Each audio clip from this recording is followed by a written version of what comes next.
Good day, everyone. Welcome to the National Council of Resistance of Iran, U.S. Representative Office. My name is Alireza Jafarzadeh, and I'm the Deputy Director of the Washington office of the NCRI here. We are going to discuss today the developments in Iran. The uprising has been going on since mid-September. Today is day 34. We're going to provide you what's really happening on the ground, where things are heading, our role, and what is to be done. With that, I want to ask our U.S. representative, Ms. Soona Samsami, to please join us on the podium and present her views. Thank you.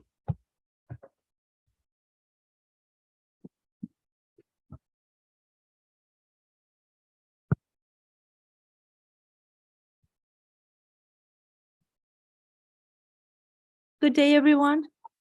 Thank you for joining us today. I want to talk today about Iran, a revolution in the making.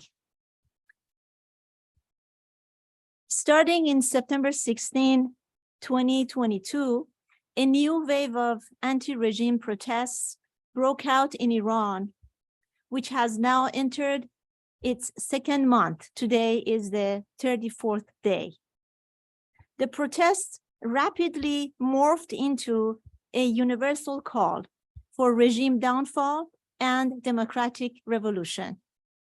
The persistence of the uprising has far outlasted all previous uprisings since 2017. Over 194 cities in all 31 provinces, various sectors of Iranian society, including many major universities in Iran. 4 generations of Iranian people, even high school students, have joined the uprising. Its focus on the message of uprising is focused on Ali Khamenei, the supreme leader, rejecting any form of dictatorship. This is evident in chants like death to dictatorship, death to dictator, death to Khamenei, or death to oppressor, be it the Shah or the Khamenei. The protesters are determined and laser focused on only one objective, and that is to overthrow the regime in its entirety. The regime so far has killed 400 of the protesters. 28 of them underage teenagers as young as 12 years age, Mohammad Rakhshani in city of Zahedan in Iran. Yet all the killing, arrests, and torture have only added fuel to the fire. More than 20,000 people have been arrested so far. The protesters, led by women, are quite agile and use different tactics to evade arrest and charge at the security forces. Regime has admitted that 2,000 of its forces already been beaten severely by the protesters, and protesters in self-defense are beating them. In fact, what is happening in Iran today has all the hallmarks of a revolution in the making. I would like to emphasize that we have passed a historical inflection point with the people's fear dissipating and fear reigning in the regime in a point of no return. No matter what the regime does, and despite all the ups and downs, the regime can never return to the status quo or the situation before September 2022. This is evident in remarkable chants happening and people say in the streets. For everyone that is killed, 1,000 rise is in place. Even though the protests sparked by the started and sparked by the tragic death of 20-year-old Mahsa Amini, 22-year-old. But the protests are increasingly organized and have sharp direction and are on the message, leaving little room for Iranian regime to derail it. These protests are neither leaderless nor sporadic. Those leading the fight in the ground to confront the repressive forces are setting the pace and leading the way in the streets on the ground. This is a very forward-looking nationwide democratic revolution, and the objective is clearly chanted in all Iranian streets: freedom, freedom, freedom. Azadi, azadi, azadi. Role of women. Let me say a few words about the role of women during the uprising. The world has been witnessing the courage, bravery, commitment, and enormous wisdom among the Iranian women confronting the regime that considers them as second-class citizens. Let me emphasize that the women's resilience did not emerge overnight. Over 35 years of women leadership in the organized resistance against the regime has created a culture of defiance among the women who are fighting not only for their own right, but for a whole nation. How has that happened? Our movement was the forefront of defending women in 1979 who chose not to wear hijab, even during the time that Ayatollahs were enforcing it. And in major demonstrations in Tehran, our movement was in the forefront of the movement supporting women who did not want to wear hijab. During the 1988 massacre of 30,000 political prisoners in Iran, there were thousands of women who chose to say no to this Iranian regime and to the Ayatollahs. It is this history of 40 years of women fighting against the regime and paying the ultimate price that is now manifested in school girls fighting the streets, female university demonstrating in universities all across Iran. Women are standing up, taking to the street and leading the charge to topple this regime. Years ago, the president-elect of National Council of Resistance of Iran, Mrs. Maryam Rajavi, in a speech in London said, pointing to the Ayatollahs, "You have used all possible forms of humiliation, oppression, torture, murder against Iranian women, but I assure you that your oppressive rule will be swept away by the Iran's conscious and free women. Today's oppressed women are the victors of tomorrow," unquote. Prospect for change. It is significant that we are taking and talking about continued protest 5 weeks after it's triggered. What has contributed to this is twofold. Number one, the divide between the people and the regime has gotten far deeper than ever before. Those people who were always on the sidelines now have gotten involved. The intensity and anger among the people against the regime has never been so high. Second is the role of the organized resistance, particularly the resistance units of the MEK on the ground. So second is the role of the organized resistance, particularly the resistance units of the MEK on the ground, which is very critical. Over the past 5 years, these resistance units, consisting mostly of youth and significant participants of them being women, have played a significant role in trying to crack the wall of oppression and fear in Iran by torching the posters of anything, any statue of Khamenei, Qasem Soleimani, and targeting any centers that belongs to the IRGC and the Basiji.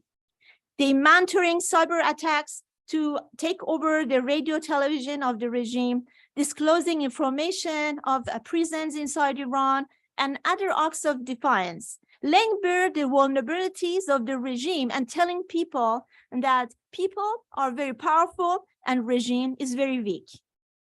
This summer, during an annual summit of the resistance, 5,000 members of resistance units of the MEK sent video messages in support of the resistance from inside Iran and in favor of regime change in Iran, a 500% increase relative to the previous year. Now I would like to get to the role of the international community, how they can support the resistance inside Iran. Some of the policy recommendations. First, all the embassies of the Iranian regime must be shut down, and all the diplomats of the Iranian regime have to be expelled. Iranian regime should be expelled from all international bodies, and all economic ties must be severed. Lead in concert with democratic allies at the United Nations. Political, diplomatic, and commercial sanctions against the Iranian regime should be imposed. The United States and European Union should support the Iranian people's bid for democratic revolution against tyranny in Iran. Recognize the rights of the Iranian people's right to self-defense against the brutal attacks of the regime in accordance with the Universal Declaration of Human Rights that recognizes the right, quote, to have recourse as a last resort to rebellion against tyranny and oppression, unquote. And launch diplomatic efforts to establish an urgent special session of the United Nations Human Rights Commission, as well as other urgent measures to secure the freedom of political prisoners, prevention of torture and execution, and refer the dossier of 4 decades of genocide and crimes against humanity, including the 1988 massacre of 30,000 political prisoners, those killed in November 2019, those currently killed in the uprising, all those killed and murdered in Evin prison last week, and bring the leaders of Iranian regime, specifically Khamenei and Raisi, to justice. So at this point, I would like to ask my colleague, Mr. Jafarzadeh, to discuss the role of the IRGC in suppressing the uprising and people, and also about the crimes committed in Evin prison. Mr. Jafarzadeh.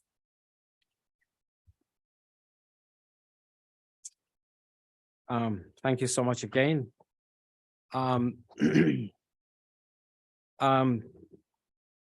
Since the beginning of the uprising in mid-September 2022, the main questions were for how long this will last, and if the Islamic Revolutionary Guards, also known as the IRGC, would directly get involved, and how effectively the regime can actually stop it as quickly as possible.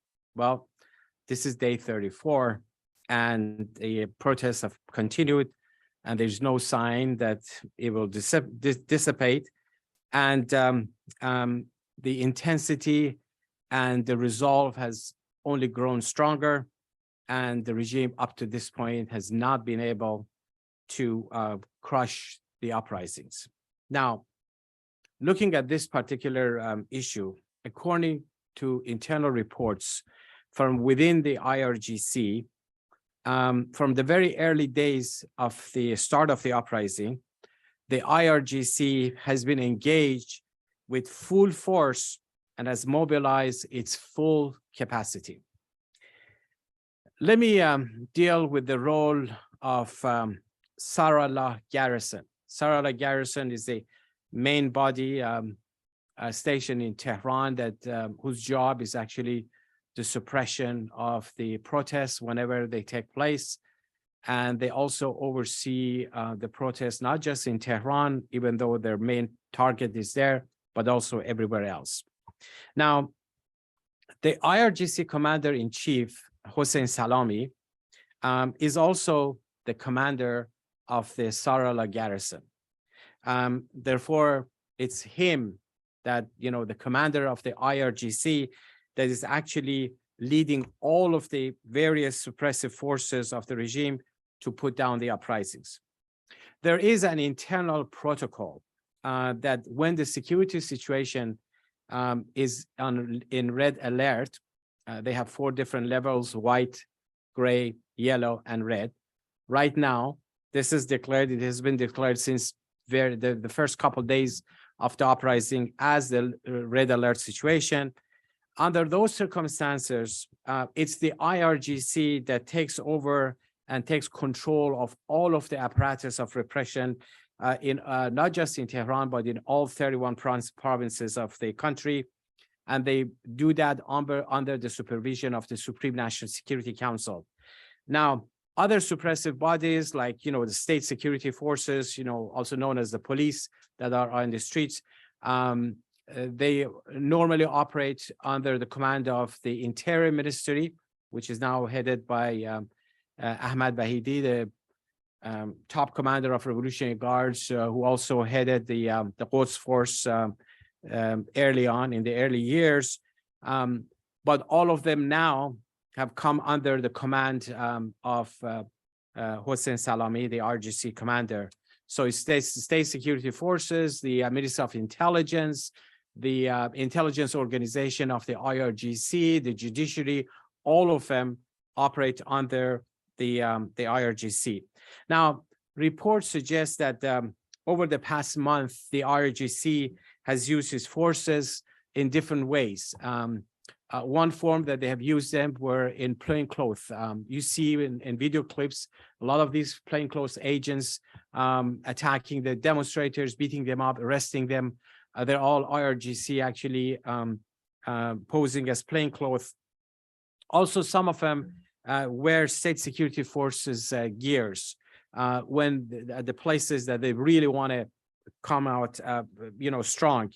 And also there have been occasions that they had deployed the IRGC forces in near potential trouble spots to be used when they are called upon. According to hundreds of reports that we have received from Iran, the plainclothes forces of the IRGC and the Basij have used maximum brutality and viciousness to beat the protesters and severely injure them. This is the tactic that they're using. In addition to the killings, their job is to beat them up so badly and injuring them. One tactic they use is to beat the protesters in the head and also break their limbs. This actually, in effect, puts them out of commission and they cannot participate in the follow-up, protest. Look at the situation of the murder at the Evin prison. This is one example of using maximum brutality by the regime like we had never seen before. Let me just say a few words about the Evin prison, because this is very significant, what happened on October 15. I guess everyone knows about the Evin prison, but I just reiterate that this is the most notorious prison in Iran. It was built in 1972 by the deposed dictator, Shah Mohammad Reza Pahlavi, who built it to be used for the political prisoners. Among them, there were many well-known leaders of organized opposition at the time, various organizations, including the Mujahideen Khalq, the MEK, whose founders and key leaders were imprisoned at Evin, tortured, and executed there. Evin actually, even from the time of the Shah, became a symbol of savagery on the one hand, and a symbol of resistance by those seeking freedom on the other. Perhaps I can say that, torture, systematic torture was first institutionalized and at the time of the Shah, and the one place that they did was actually at Evin prison, primarily conducted by the notorious secret police Savak that they had at the time. Of course, the mullahs have since expanded the prison and have employed even more tactics of torture. Now, having said that about Evin and the key role it plays, on October 15, 30 to 40 prisoners were actually killed during an attack on Evin prison. And the attack was conducted by the IRGC special force that is in charge of protecting the supreme leader. They're known as NOPO forces. The attack on the prisoners was actually planned in advance. The savage guard, the NOPO, they threw some of the prisoners off of the roofs. They targeted the prisoners in the courtyard with live ammunition from the rooftop. NOPO also attacked Ward 8. Ward 8 in Evin prison is the ward that is particularly allocated to the political prisoners. They attacked them and used live ammunition against them. And they used shotgun. They used they fired tear gas to the point of suffocation. After shooting and firing tear gas, the special unit forces made the prisoners lie on the ground and started beating them to death. They extensively used stunt guns to beat the prisoners. And then some sections of the prisons were put on fire. You have seen, I'm sure, the video clips all over that, smoke could be seen from kilometers away, and the people in Tehran, the family members, rushed to Evin prison within minutes after the news was out Saturday night. Now, they eventually transferred 51 prisoners from Ward 8 out of Evin to some of them to Gohardash prison, and some of them others to unknown locations. Some of the prisoners, like at least one case I know that, the prisoner had 5 bullets in his body. Under that condition, he was still taken out to another prison. They even fired tear gas to women's ward and locked the doors. This is like totally unbearable. And so these are the level of cruelty that has been used by the regime in the street, in the prisons. And one other example I want to give you that they have brought in, in addition to the brute force, they've used helicopters. In the case of Tabriz, the city of Tabriz, they use helicopters against the protesters. They even brought tanks to protect the more sensitive locations like the radio and television. This was the case in Tehran and also in Shiraz. Now, since because the uprising since mid-September, even though it started in the Kurdish region in Saqqez, where, the birthplace of Mahsa Amini, but it soon expanded to other places. So it became a nationwide thing within the next, day or two. So it was the Supreme National Security Council that basically took up the issue. And that's the highest decision-making body within the regime, under the direct supervision of the Supreme Leader, Khamenei. Khamenei himself has been directly involved in directing the repressive forces and giving them specific instructions and following up the developments over the past 1 month. At times when the regime was really unable to contain the protesters, they resorted to large-scale, killings, such as the case of Zahedan in southeast of Iran.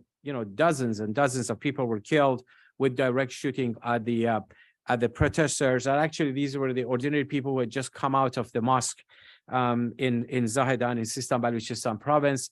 The same situation existed in Sanandaj in the Kurdish region.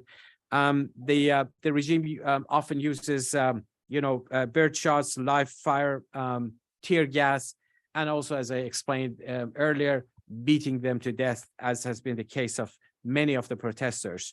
Another tactic that has been used has been the widespread arrest to target, particularly targeting the leaders of these protests, because they're watching very closely. Nothing happens by itself. In every protest, every thing happens. There are leaders on the spot who are leading the protests. They try to identify and target them. They've been trying to torture key elements once they arrest them, trying to create extract forced confessions from them and bring them on television. But despite all of these measures over the past 5 weeks, the IRGC has failed to contain the uprising.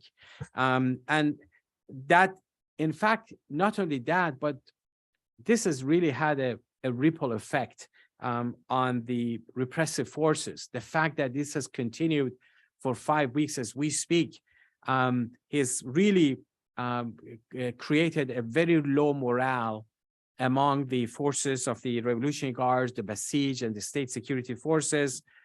They're also afraid of the wrath and the anger of the population, who, the people, the repressive forces were talking particularly about the lower ranks. They're thinking, this is not going to last very long, and what I'm going to do next.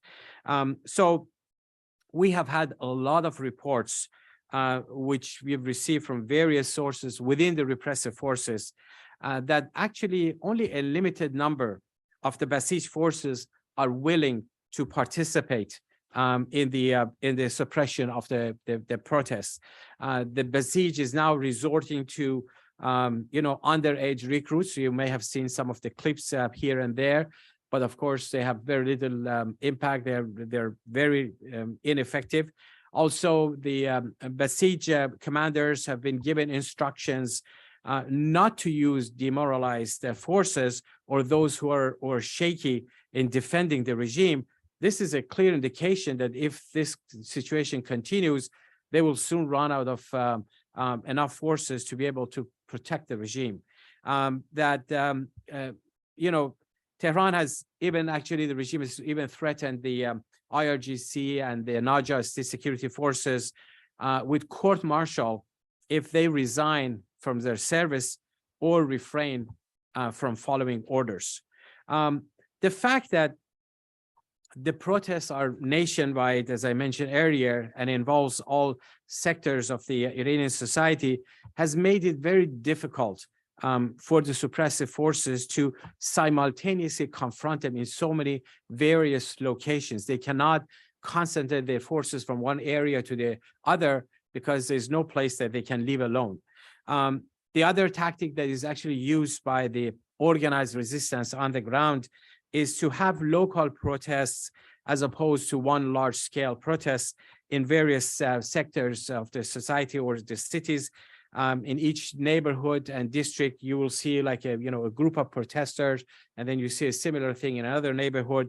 If anyone is familiar with Tehran, Tehran is very large. They have different neighborhoods, and it's not limited to a certain area. If you look at the map of Tehran, there were 108 different locations in Tehran, according to regime's own sources, or some of the reports that we have compiled, that we've witnessed protests. So whether it's the downtown or the central part of Tehran or the northern part, the southern part, it has really preoccupied all of the forces of the regime.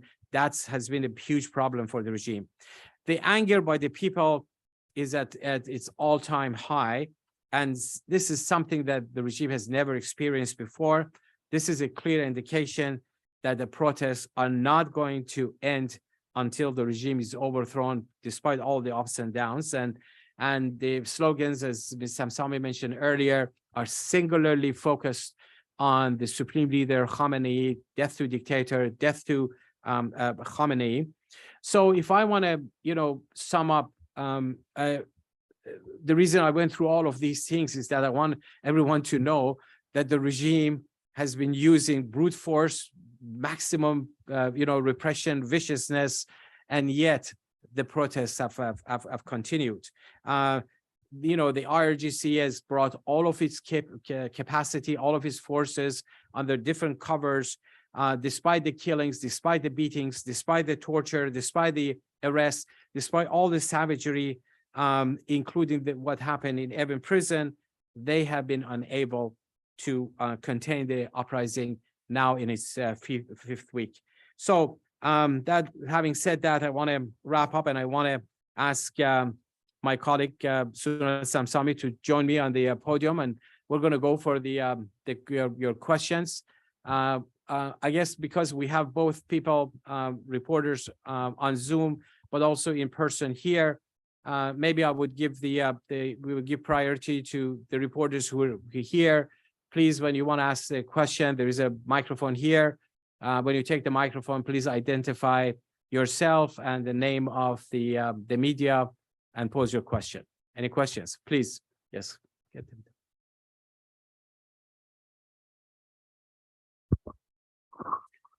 Khalil from Al-Hura TV. And you mentioned something about the involvement of the Supreme Leader in repression of and directing and issuing like orders to stop or to use extreme force against the people. Is there any more explanation on this, please? Yes,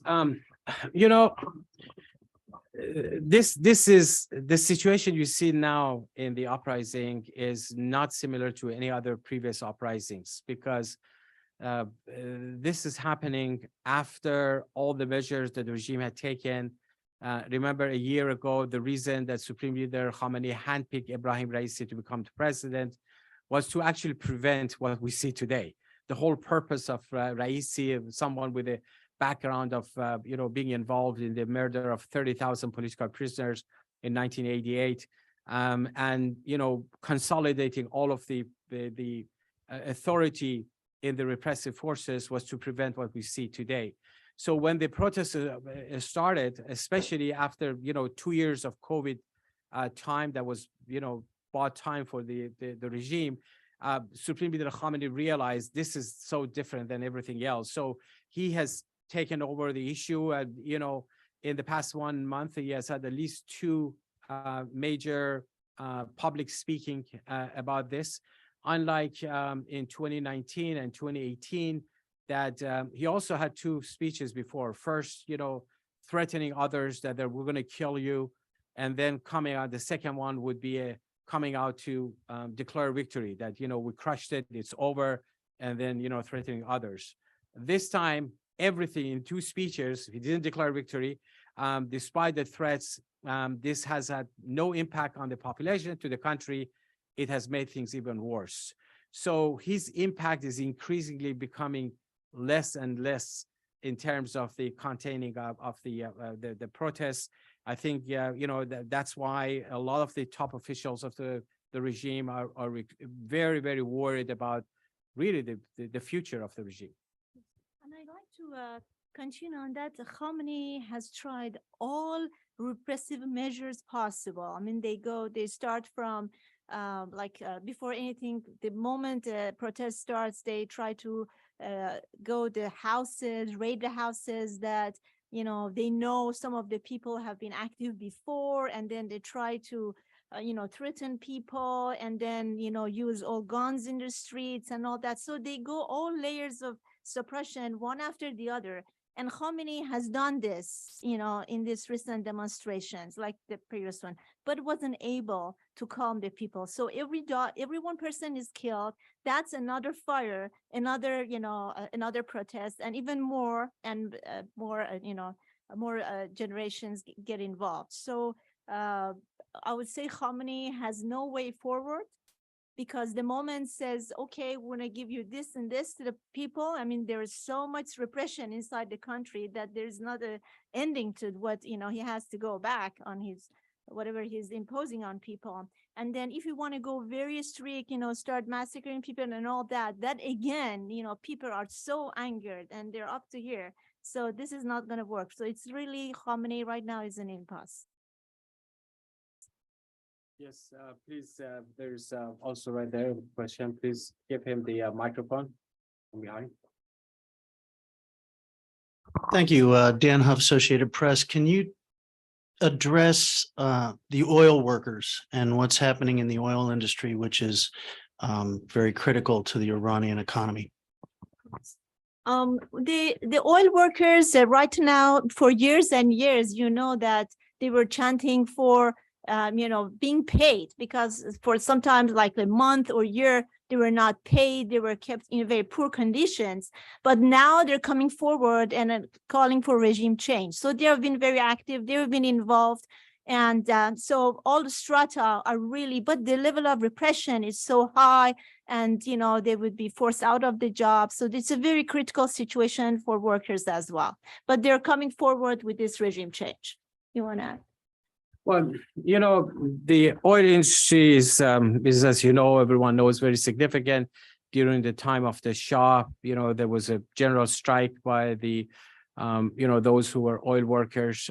That has already started, but it has the potential of going, full scale, and that's one of the major concerns of the Iranian regime. And certainly, as things progress further, that could get even more sectors of the oil industry involved, because so far the regime not only has no solutions for their economic needs, but also the level of repression is multiplying things, and getting more and more elements or sections of the oil industry involved.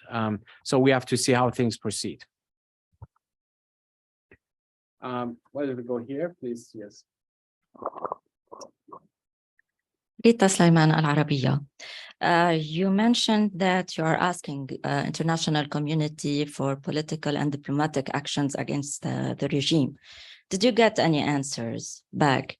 And if you are working now with the administration here in US about any future actions?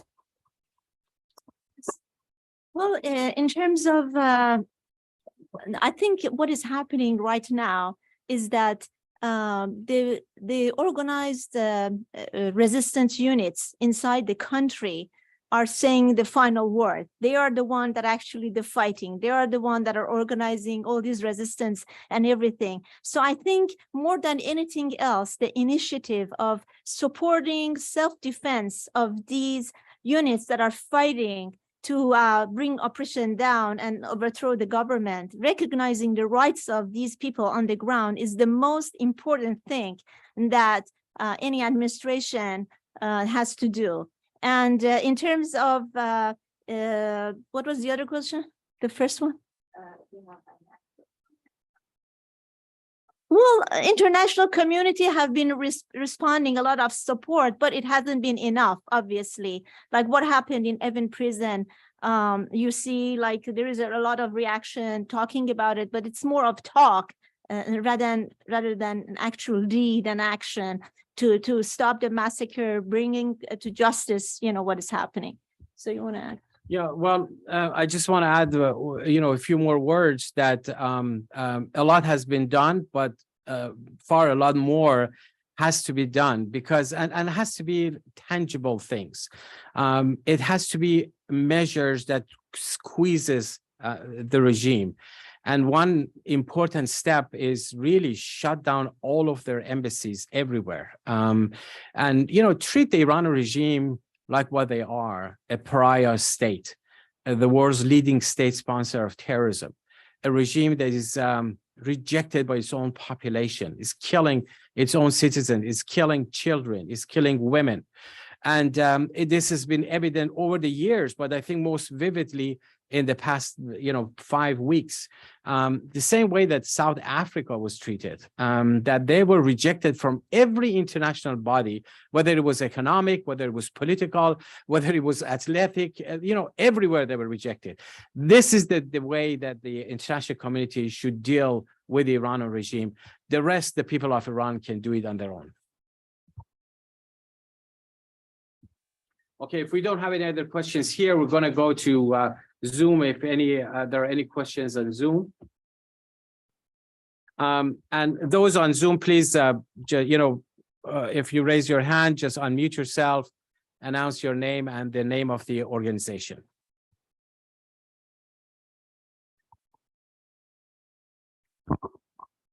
Well, there's a question that has been posted by Mr. Martin Wales from Blessed Daily from Czech Republic. Question is, how do you imagine a breaking point? When and under what circumstances would the regime collapse? Yes. Well, you know, revolutions, they don't follow, you know, similar path. I can't recall any major change or revolution anywhere else in the world that people predicted exactly how it's going to happen. But there are indications that, you know, that shows that it's imminent. The fact that, you know, look at the situation on the ground, given the repressive nature of the regime and, you know, how they've used brute force, given the fact that now all sectors of the Iranian society are involved in opposing the regime, you know, I think at the end of the day, you know, you're going to see a, you know, major confrontation, much bigger than we have already seen between the people, between the organized resistance, those who are determined to overpower the regime and bring them down.